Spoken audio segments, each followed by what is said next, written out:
আসসালামু আলাইকুম সবাইকে, কেমন আছেন সবাই? আমি আলহামদুলিল্লাহ ভালো আছি। আজ সবজি রান্না করছি, শীতকালীন সবজি ফুলকপি, আলু, টমেটো, ধনিয়া পাতা, কাঁচামরিচ দিয়ে অল্প মশলা দিয়ে রান্না করছি। আমাদের অনেকের অনেক আফসোস, আমাকে আল্লাহ এটা দেননি, সেটা দেননি, আল্লাহ আমাকে টাকা দেননি, আল্লাহ আমাকে সুন্দর চেহারা দেননি। আসলে সৃষ্টিকর্তা কাউকেই ঠকান না।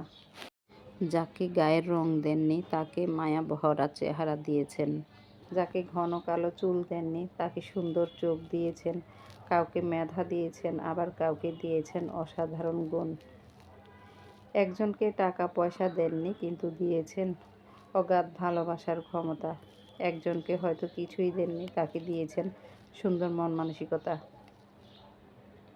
কাউকে দিয়েছেন অসীম ধৈর্য, সকল পরিস্থিতি মেনে নেওয়ার অসাধারণ ক্ষমতা। আবার কাউকে কিছুই না দিয়ে দিয়েছেন মানসিক শান্তি। সৃষ্টিকর্তা কাউকে ঠকান না, একদিক দিয়ে ঠিক পূর্ণ করেই দেন। তাই আপনি যেমনই হন না কেন, কোনো আফসোস না করে রবের প্রতি সর্ব অবস্থায় শুকরিয়া আদায় করে বলুন আলহামদুলিল্লাহ। আমি সব সময় সকল পরিস্থিতিতে আলহামদুলিল্লাহ বলি।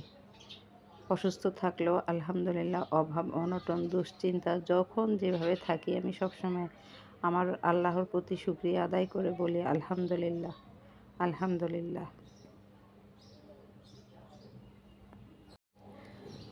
আল্লাহর বান্দাকে আল্লাহ কিছু না কিছু একটু কমতি রাখেন।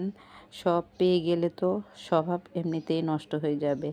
তাই সৃষ্টিকর্তা অভাবে রাখেন, কাউকে টাকা পয়সার অভাবে, কাউকে রূপের অভাবে, কাউকে এক মুঠো ভাতের অভাবে, আর কাউকে এক ফোঁটা শান্তির অভাবে রাখেন।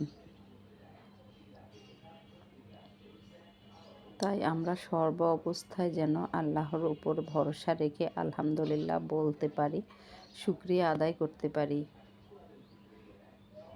আলহামদুলিল্লাহ, আল্লাহর দরবারে শুকরিয়া, সকল অবস্থাতেই আল্লাহর দরবারে শুকরিয়া।